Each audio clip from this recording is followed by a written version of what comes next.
Kalau nak buktikan kekuatan nak kahwin tu, terjun dari atas sampai ke bawah.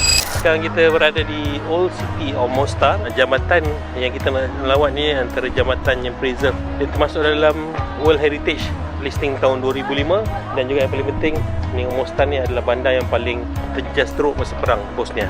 Mostar adalah sebuah bandar kecil di Bosnia dan Herzegovina yang pernah suatu ketika dahulu menjadi pusat pemandangan zaman Uthmaniyah yang kini masih lagi megah dengan seni binaan Islamik yang memukau mata. Dan pastinya yang ikonik di sini ialah Jambatan Mostar atau namanya Stari Mos, sebuah jambatan yang diiktiraf UNESCO sebagai salah satu warisan dunia.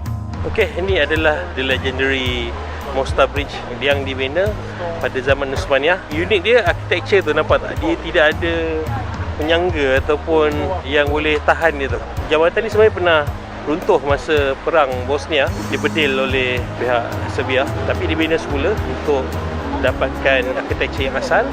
Dan juga dia ada ada dua orang dulu kat sini, kalau nak buktikan kekuatan nak kahwin tu terjun dari atas sampai ke bawah. Tapi sekarang tak buat lagi lah, kecuali katanya ada beberapa orang yang turun kat atas tu, kalau dibayar €50 dia terjun. Nak tunjukkan macam mana adat tu berlangsung. Macam mana menarikkan jalan-jalan dekat Mostar ni? Jadi, kalau anda penggemar sejarah, budaya dan view yang syahdu, jom jelajah Balkan bersama Jelajah Dunia by KU JDT.